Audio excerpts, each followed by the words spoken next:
Hey everybody, with the final season of Game of Thrones about to arrive, I thought it would be cool to do a quick run through of at least my preliminary understanding of the Mother of Dragons expansion rules, and I'll throw in a few notes about the FAQ 2.0 also that was recently released by FFG.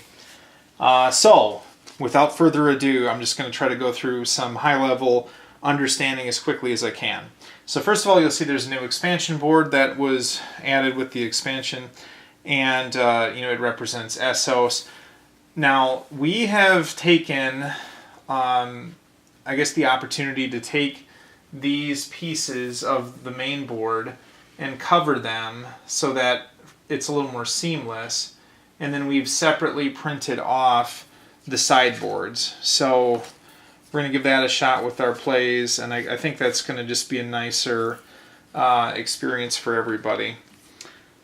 A couple of changes. So there's this overlay for the veil that goes over here, and then there's a C-zone change here too. So this C-zone is split into two C-zones with that overlay piece. So one thing that we're going to do is they say that, well, if you have the other expansions for the game and this expansion, that you can choose to try to portray all of the houses in a later state of the books. So that's what we're going to do. And there's a couple things you have to do that. One is you use the new Targaryen cards from this expansion. Then you actually use the House Aaron cards from the Feast for Crows expansion. And then you use all the other house cards from the Dance with Dragons expansion. So you'll see, like, just for example, House Baratheon here from Dance with Dragons, it's all a depiction of characters from the later stages of the books. So these are all different house card abilities, and for our group, hopefully it's kind of fun because you don't know what any of the abilities are. I think we were pretty used to the abilities on the old house cards, so that should be kind of a cool change. Okay, another change is that the influence track now, you see it has 8 positions, not 6. Obviously, it's up to 8 players now. And the 8th position is always the Targaryen player. One noteworthy thing here is that they always have access to 3 special star orders. That's something they've always got. They cannot move up on the tracks at all. They're always stuck in the last position of each track. Also, the starting positions for each of the houses are specified in the expansion rules, so you want to make sure to match that. Another update is C-zone tokens. So each faction or each house gains a few of these C-zone orders, which have a light blue, and they can only be played at C-zones or at ports. C-zone or port only. Now, one of these C-zone tokens is an Iron Bank action, and a couple of notes about this thing. So again, it can be played at a C-zone or a port. It can be canceled by a raid order, but a raid does not result in pillaging. And although it's resolved during the consolidate power step, it is itself not considered a consolidate power order. And we'll get back to that in a minute as far as Iron Bank dynamics. You start the game now with 7 power tokens per player. And one pretty big update is that power tokens can be gifted to other players now. So you can actually give power tokens to other players. You can't do it during a battle. It has to be handed to another player during the call for support step. And another important note about it is that you can decline to receive power tokens from another player if you don't want to get them. That's different than a Targaryen special ability in the expansion. Okay, so now let's talk about the Targaryen special abilities. So first of all, they have 3 dragons to start the game. So here's these new dragon units. They start out at 0 power, and they increase in strength up to a strength of 5 over the course of the game. That strength is determined by these tokens being used. So these tokens are placed on the 2nd, 4th, 6th, 8th, and 10th round. And when you hit that point, you take them and place them down on this dragon strength track. And so for every token you have here, that's going to increase the strength of the dragon from initially 0 all the way up to 5. So let's talk some more about the dragons. So they're treated as land units in all respects, except dragons can fly when a march order is issued. So if you want to move them, you'd have to issue a march order as usual. But when they fly, they can basically go to any other land space on the map. And we'll just use this example. So say we're going from here over to here in one round. You know, we've issued a march order here, so we can go here. And if we lost here, if you have to retreat, then you retreat back to the spot that the march order was issued as usual. But otherwise they work like other land units. I mean, they can be killed by swords, but everything else is treated the same way. So some other Targaryen notes: you're subject to Wildling Attacks, the same as any other player. So, you know, if you're the highest contributing bidder, then you could benefit from that. Or if you're the lowest contributor, you might suffer the consequences. Another Targaryen rule is this Deck 4 has been added. And this deck, what it does is when it's resolved, you'll place these influence tokens on the map, and it'll specify where you place them. So there's going to be different locations where you put those markers, and then there's like another opportunity for them to place more of these markers, and these markers are basically how they win the game. So they get a victory point for every one that they obtain. This is one of those markers here. But for every one of them they obtain, they permanently gain a victory point.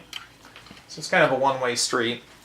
And then also the Pentos city on the map gives them a victory point. And that is the one way that they could lose a victory point, is if they lost that stronghold, then they would lose a VP. By the way, don't forget that you're supposed to add one of those influence tokens to King's Landing to start the game also. So yeah, coming back to this deck just for a second. So like I said, you'll add those influence tokens based on the locations identified here. And then typically there's like another thing that the Targaryen player is given the option to do. So maybe they spend some of their power tokens and then they place even more of these influence tokens on King's Landing. But generally speaking, that's an option that's granted to them.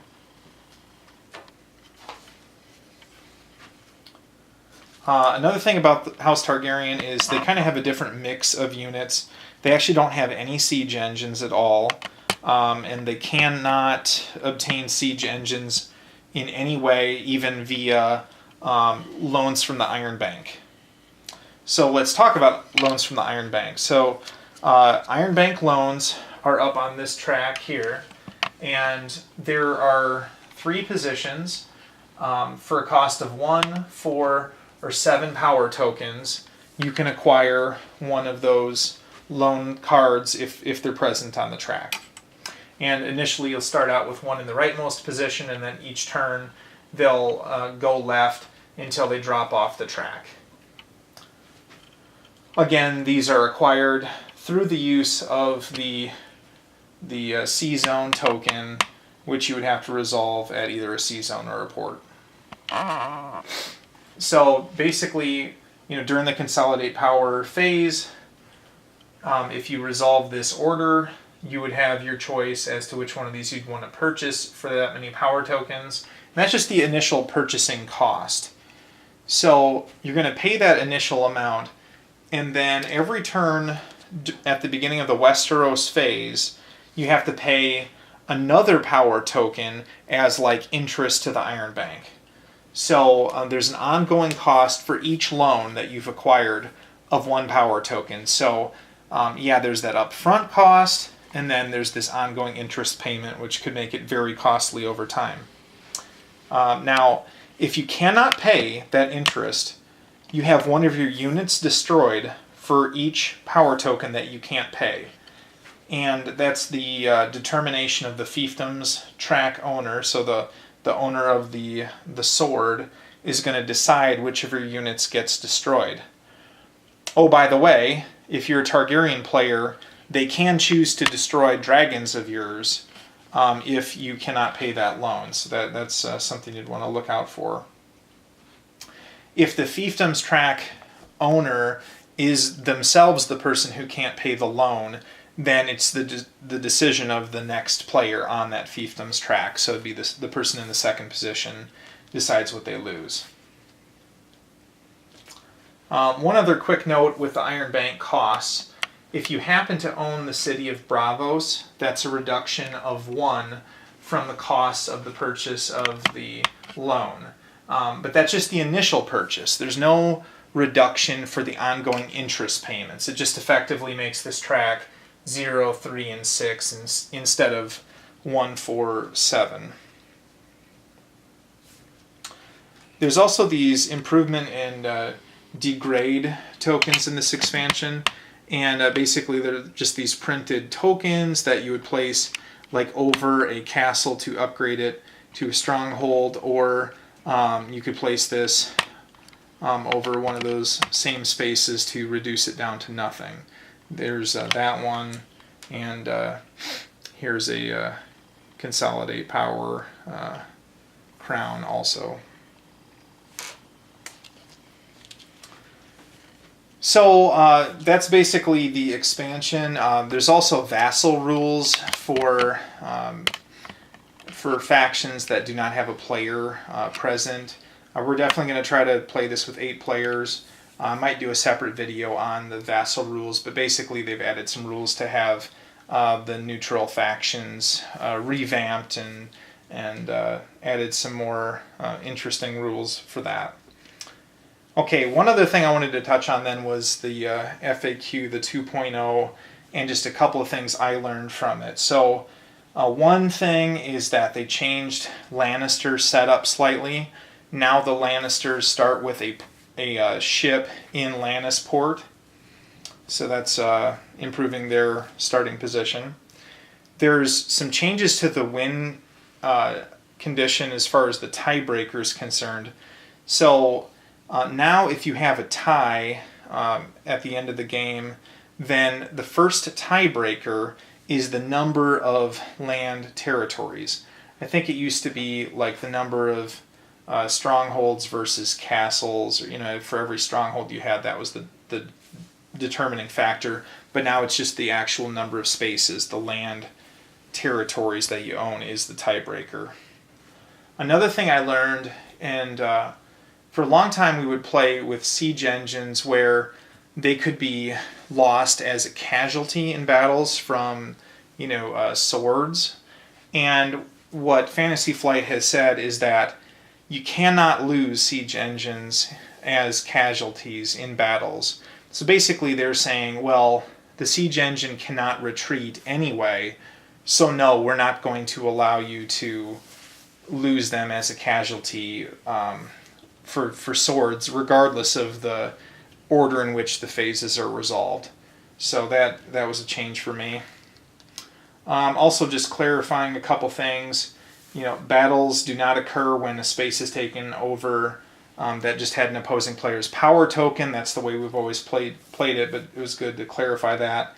Battles do happen in cases where an opponent only has routed units in a space. So, which I think we've always played it that way as well, but it's something just to point out, because I think sometimes people might think, well, hey, I only have routed units here, so they would just be killed and, there would be no battle fought. That's not the case. You do fight a battle. You do use house cards and calculate winner and loser based on that. Also, just a couple other things. One was that discarded house cards are considered open information. So, bottom line is, if somebody wanted to see which house cards you had discarded up till, a given point in time, they are entitled to do that. And power tokens are also considered open information, except when bidding is actually being executed. So there's a rule in here that basically says that you're supposed to actually announce how many power tokens you have in your possession prior to the bidding starting. I don't know if in my group we'll actually do that, but I don't know, we might. Anyway, if somebody wanted to know, they would be entitled to know how many power tokens you have going into bidding. So anyway, that's all I've got for now. I hope you found this informative, and good luck with the expansion if you've got it. Let me know if I missed anything that you think is really pertinent, or if I got anything wrong, or if there's anything you want to add. So thanks